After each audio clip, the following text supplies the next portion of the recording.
Hello mga kabibig, welcome back sa ating bagong YouTube channel. Ito ang pinakamaingay na YouTuber sa balat ng YouTube. Ako si Kabibig, maglabak-labak na ta with evidence. Nako mga kabibig, ito na ating pag-uusapan ngayon. Nako grabe, salamat pala sa lahat ng mga nagbigay ng mga blessings. O dyan, hanapin nyo dyan. Sa gustong mag-share, salamat po ha. O ito na ang chika natin.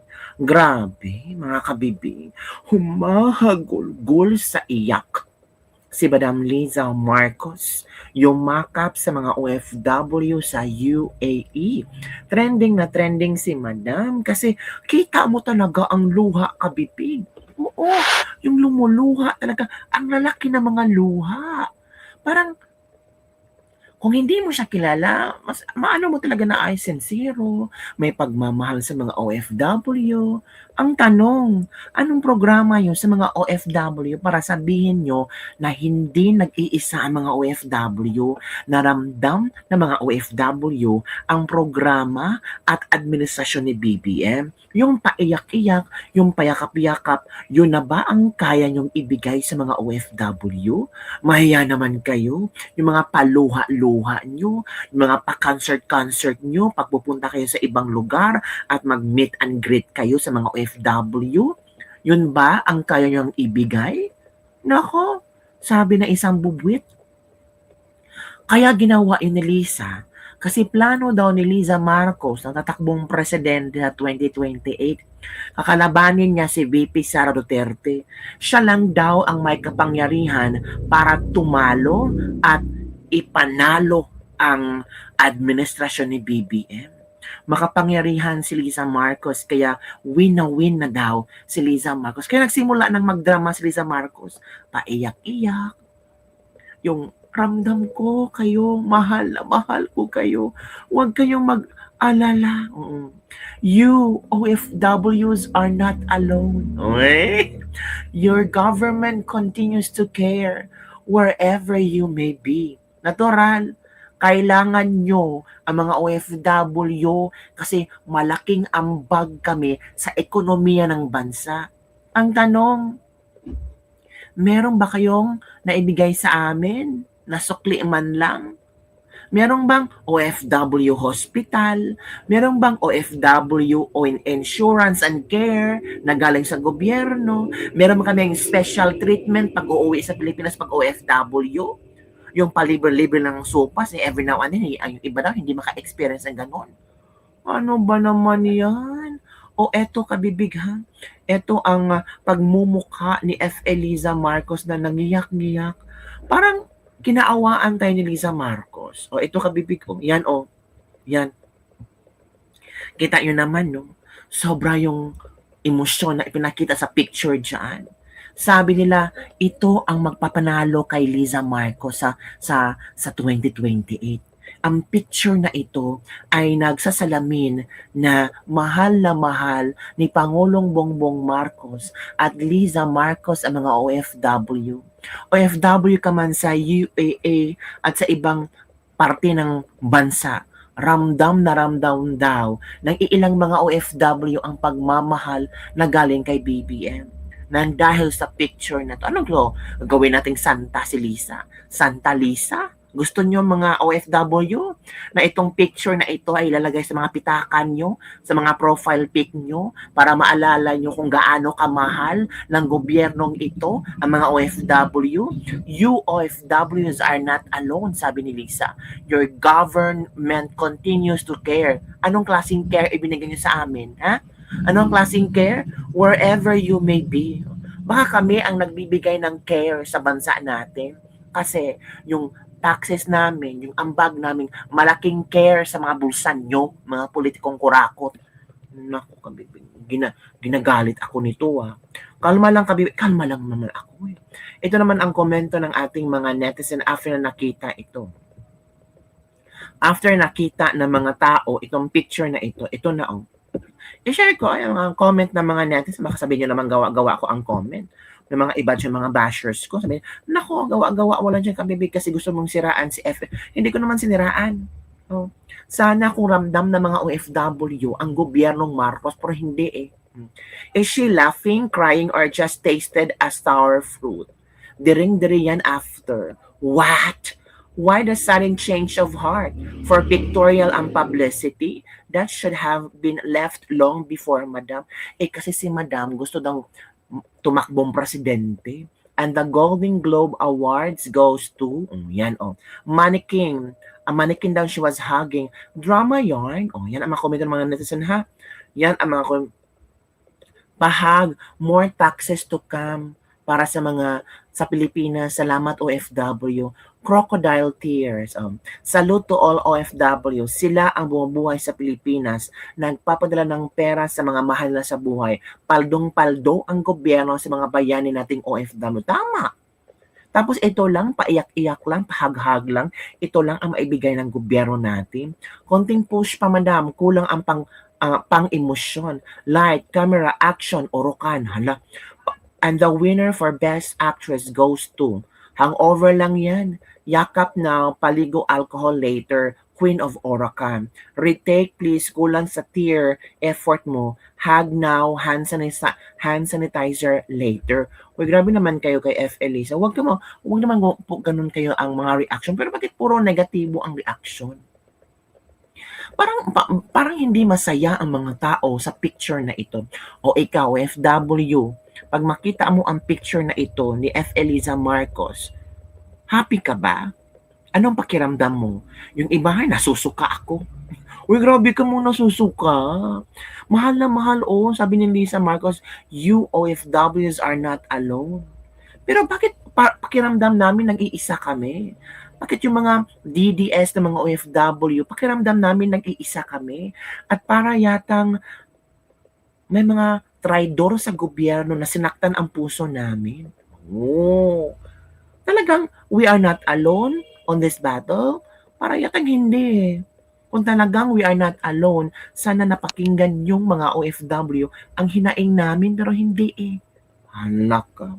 Eto kabibig ha, may ipapanood ako ninyo isang video reaction tungkol sa picture na ito ni Liza Marcos at pinag-uusapan talaga. Trending si Madam. Ito na si Charlene Charita 2.0. Kinig tayo ha. Ang ating cute na First Lady, Lisa Marcos. Bakit po naman pinagtatawanan? Halos umabot po ng 70,000 na tumawa sa balitang yan. Grabe naman kayo sa ating cute na First Lady. Oo nga. Baka naman may magandang ginawa yan. Eto sa balita ngayon, ang sinabi po dito ng ating cute na First Lady, hindi kayo nag-iisa. You are not alone. Diba? Seryosong-seryoso naman yan. Bakit kayo tawang-tawa dyan? Lisa Marcos sa mga OFW sa UAE. Kasi kahapon nandun po sila. Ngayon may mga OFW na nandyan. Hindi kayo nag-iisa. Ibig sabihin yan, andyan yung gobyerno para sa mga OFW. Nandyan yung gobyerno para tulungan kung anumang problema ng mga OFW dyan. Ang tanong, salita lang ba yan? Nakikita o nararamdaman ba ng mga OFW dyan ang gobyerno? Ito dito siguro natawa yung mga netizens. Mangiyak-ngiyak. Mangiyak-ngiyak daw, ibig sabihin nun, mahal talaga niya. May concern talaga siya sa ating mga bayaning OFW. Nagbigay ng madamdamin mensahe ng malasakit at katiyakan si First Lady Lisa Araneta Marcos sa mga overseas Filipino workers sa United Arab Emirates. Hindi kailanman malayo ang tulong ng pamahalaan para sa mga Pilipinong nagtatrabaho sa ibang bansa. Ramdam ba? Ramdam ba ng mga OFW yan? Ramdam ba ng mga bayani nating OFW yan? Baka siguro yan yung dahilan kaya sila nagtatawanan. Baka yan yung dahilan kaya hindi nila ramdam yung sinasabing mangiyak-ngiyak. Mukhang seryoso naman siya. Mukhang okay naman. Bakit kayo tawang-tawa? Ito, basahin po natin yung mga komento ng mga netizens. Bakit sila tawang-tawa dyan? Ang sabi po ni Lina Rodriguez Namol, dumaan pa yan sa acting workshop. Ilang take kaya bago na perfect gumawa ng ganyang eksena? Seryoso naman siguro siya. Grabe naman kayo. Sabi ni Eileen Lasio Yorpo, why lami? Ibig sabihin yan sa Tagalog, hindi daw masarap. Sabi ni Ariem Venezuela 5, yung parang nakakainis. May concern na nga sa mga OFW, tapos nakakainis ka agad. Sabi ni Maki Bull, yung naiyak siya, pero buong bansa natatawa. Yun nga eh, yung umabot ng halos 70,000 na tawa sa balitang yan. Malamang, may mga OFW din na nag-react siguro ng ganyan. Kasi sa ibang balita din, ay ganun din. Maraming natawa. Paalala, ang cute nating First Lady yan ha. Baka akalain nyo na si Auntie Claire yan. Si Auntie Claire naman, wala pang ginagawa, marami nang natawa.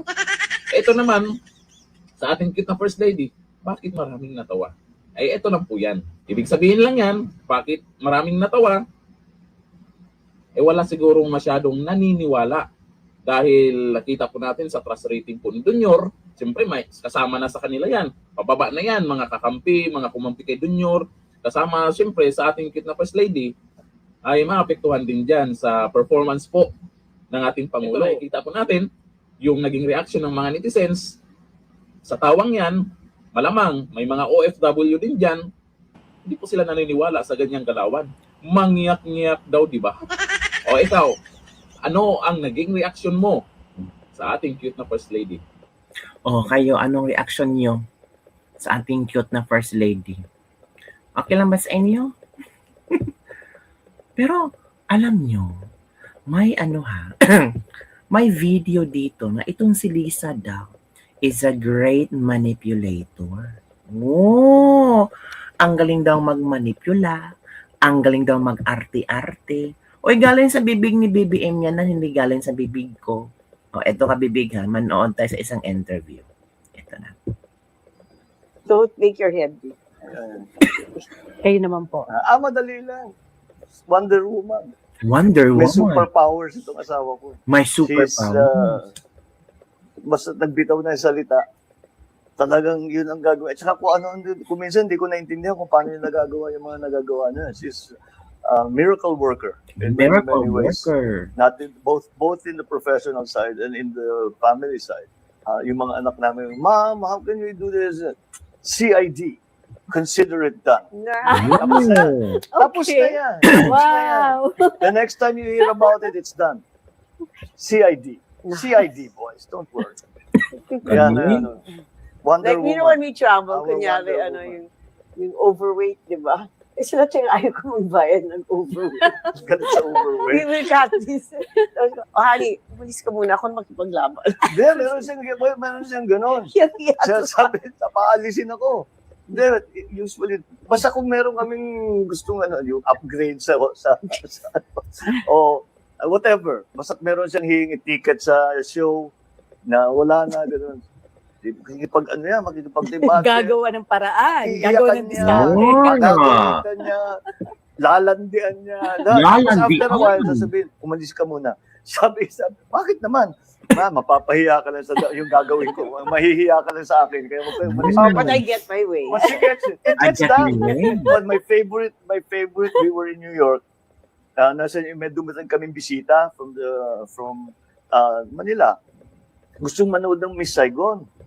So sabi naman, sige, hanap kami ticket. So tawag kami, walang ticket, walang Sold wala out. talaga. Sabi niya, hindi na bale, basta punta tayo. So punta kami sa theater. I remember that. Nakikipag-debate siya. Yun na naman. Pinagalit na, God damn No, they it! gave 2 tickets. May I think, reservation pero kami ano. dyan. Meron pinagpipilit Kahit niya. wala. Ewan ko sa kanya. Pinagpipilit niya na meron. Tapos mamaya, come on, we came all the way from the Philippines. Yung una galit. Yung pangalawa, yung sige na, nagmamakaawa na. So may ganun palang attitude si Madam Lisa. Sabi dito kami big, great manipulator. Baka strategy lang talaga yun ni Madam Lisa. Baka ganun lang talaga siya. Kaya kabibig, ano ang inyong reaction? May niwala ba kayo sa mga paiyak-iyak, sa mga pahaghag ni Madam Leza Marcos?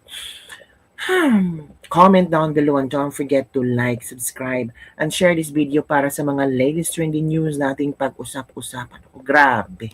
Iba din ang power ni Madam Liza. Sabi nga, tatakbong presidente. Nanalo kaya siya? Bye everyone. See you next time.